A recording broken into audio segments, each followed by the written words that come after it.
Hey everybody, Anish Majumdar here, career coach and expert in tapping the hidden job market. Let's talk about a couple of power moves you can make right now that are going to dramatically increase the chances of you actually getting that offer. Look, at the end of the day, it is certainly not about how many resumes you send out. It is not about how long you spend on your LinkedIn profile. It is not about how many interviews you get, right? It's not about how many follow-ups you get. It is how many offers you get. That is power. That is leverage. And if you're not getting that, the job of getting these offers could stand to use some improvement. Okay, so let's talk about this. To those of you who don't know who I am, I've been a career coach for over 13 years now. My team and I have helped thousands get out of this job search hellhole, right? And actually start generating this stuff easily over and over again. Okay, if you don't know who I am, hop on over to LinkedIn. You're going to see that URL right there. Every day I'm sharing career tips, advice right from the trenches of what's actually working. Most of the stuff that you read as career advice, garbage, HR driven corporate propaganda that is meant to keep you feeling like a good student. And you're not a good student, right? And you're certainly not an employee. So behaving like one in a job search is not going to work because that's not what you are. You are a 50-50 negotiator of a business deal. So let's talk about it. Okay. So let's start with the first and arguably the most important one, which is the necessity that you go higher than the job posting. Let me share with you exactly what I'm talking about here. Okay, so I'm looking here.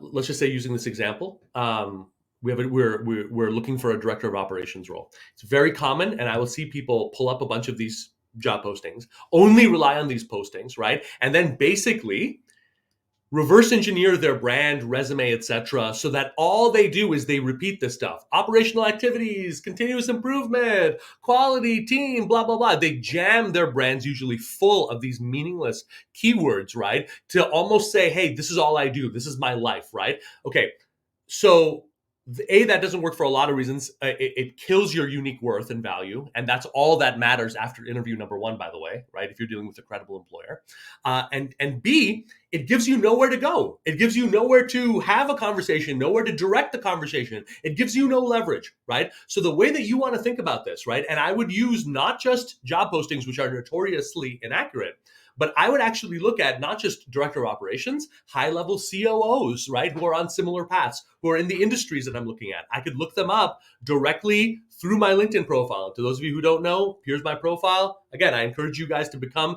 part of this 18,000 tribe that we're building.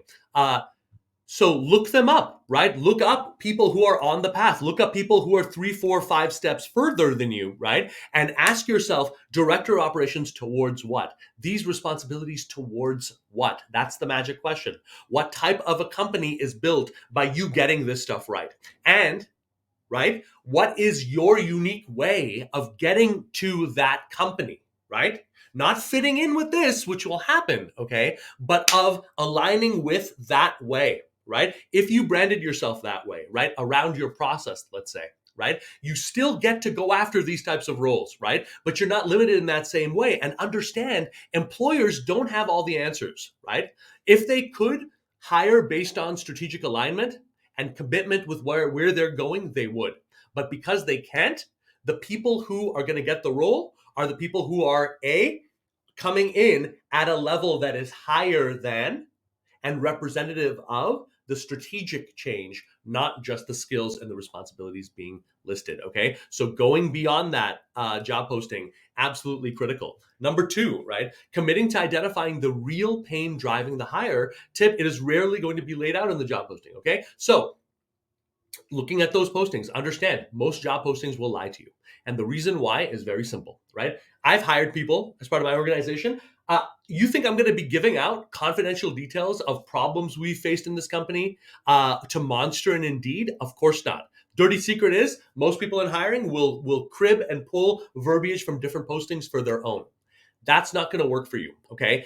He who or she who gets the role gets to the real pain driving the hire. Okay, the real pain is non-pretty. The real pain is rarely positive. The real pain is something they've often tried to solve and often have hired for before. Okay, you need to know that. which means that you're taking a much more proactive approach in that first interview, first meeting. You're not just blowing smoke up there, you know what, right? You're using and deploying your knowledge of companies that have worked and didn't, people that you've worked with productively and not, and ideally you've come in there with hard-hitting questions that you're going to ask that make it clear two things, okay?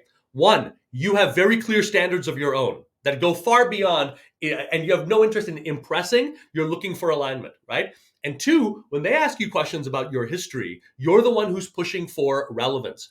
They want to keep it in the past, you need to keep it in the present. He or she who keeps it in the present on their pain, aligns to the pain, gets the role. It's a simple equation, right? Which means that you're never just answering something about your history and then just waiting around, right? There's no waiting around. Why are you asking that?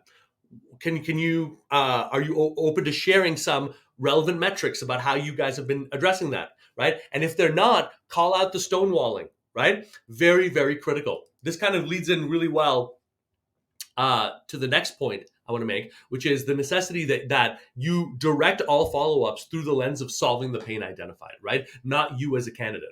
This is a big reason why people will grow disillusioned with follow-ups, why they will stop doing it, which is a huge mistake. I've seen people land the role by following up effectively, but you've got to do it effectively. That means that if, let's say, I'm going out for a marketing role, right? And I understand that actually the truth is they had a huge event marketing business that was destroyed by the pandemic. They've never really recovered from that. And now they're just trying to like do this piecemeal thing, right?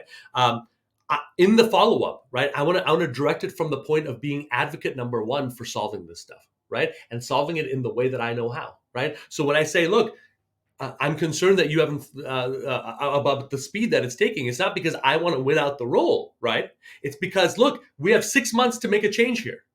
And you guys have been trying to hire for a month and a half. So the reason I'm concerned is that you're making it less likely that we're going to be able to get there, right? So I'd love to talk a little bit more about these things that we've identified. I'd love to hear from you in terms of, and the organization in terms of points of hesitancy you guys might have in terms of starting it. And I want to see if you guys are willing to explore starting this process, right? Many of these questions can be answered on the other side. What say you? Make yourself an advocate of the pain and you can push them as far as you like. As soon as they sense that it's about ego, you're dead in the water. Number 4, apply positive pressure through self-directed momentum. You've got to have this. Most people who say, I accepted a role, you didn't. You just took the only thing that was there. Most people who say, I negotiated an offer, no, you didn't. There's no negotiating unless you have other offers in front of you. Your number one priority when trying to level up your career should be to have multiple quality, high-level irons in the fire. That means maybe you're pursuing job postings, but you're also diversifying, right? You're tapping into the hidden job market. You're building relationships. You're identifying pain. You realize that the bulk of jobs are created without the permission of a job posting, right? So the more you diversify and the more you refuse to let mid and late stage activity stall out your own self-directed momentum, the more you are ensuring the best possible outcome for yourself now and in the future. The most successful people I've ever worked with, they never actually stop having a little bit of their eye open, right? It's always about a universe of opportunities that they're nurturing for themselves and building out for themselves. That's what gives them that abundance and allows them to say, look, if I need to walk away, I do. If I need to make a change, I do. If I need to be a mom or a dad for a couple of years, so be it, right? I'm not going to pay that penalty, right, afterwards. Number 5, offer to partner with them, but never ever beg. Okay. The reason I'm saying it's about identifying pain, it's about putting the pieces together, it's about giving them an option. They are the ones who are bobbing out in the water. Employers are a dime a dozen. The illusion and the big thing, the wool they try to pull over our eyes is the opposite, right? That you don't have choice when you have maximum choice. So my offer to you, my question to you, right, when you're exploring this stuff, offer if it makes sense. If it doesn't, walk away and explain to them why it walks away. Explain to them why they're not meeting your criteria there. But if it's something that you want to do, ask based on what's identified, and that's it.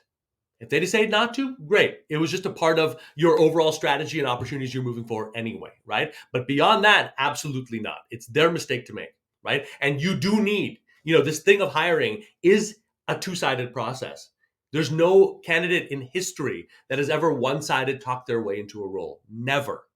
It requires another side there, right? So the reason you do this the right way is to allow yourself to say, hey, I did this the right way. whatever the outcome is, I can hold my head up high. And what I've learned makes me more devastating on the next one and in these other opportunities, right? So name drop those opportunities, name drop those businesses, name drop these parallels that you're seeing, right? Hey, I was just speaking with the COO of X company, right? And their market capitalization is so much more than this company, but they're dealing with a similar issue. Why do you think that is, right? If you guys want to go deeper with this, and obviously I would need to go deeper with you guys to start seeing the types of massive results that we expect from our clients, right? 15 to 20x gains, massive shortening of the duration of this job search stuff, getting out of this and getting into a place where truly the world is your oyster again, professionally. The best way to do it would be to watch our Just Wrap training. It's called The New Rules of the Job Search. You're seeing it, right? Scroll across there. Here's the special link.